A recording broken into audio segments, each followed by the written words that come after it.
से की हिलावे के बात करे छी रे। हां भैया फिर तू वह वाला बात कह देलो पिचकारी नहीं हिलबै छो की काला लाला में पिया रका नीला छै भैया भौजी के देख के हिलाबै छै काला लाला में पिया रका नीला छै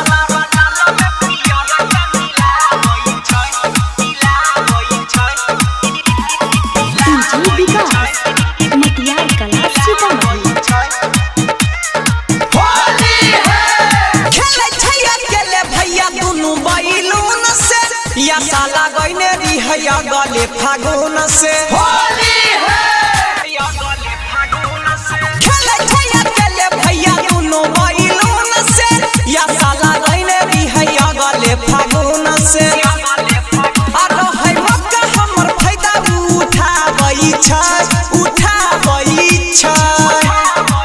आ भैया भौजी के देख के हिलाबै छै काला लाला में पिया रका नीला भैया भौजी के देख के हिलाबै छै काला लाला में पिया रका नीला छै।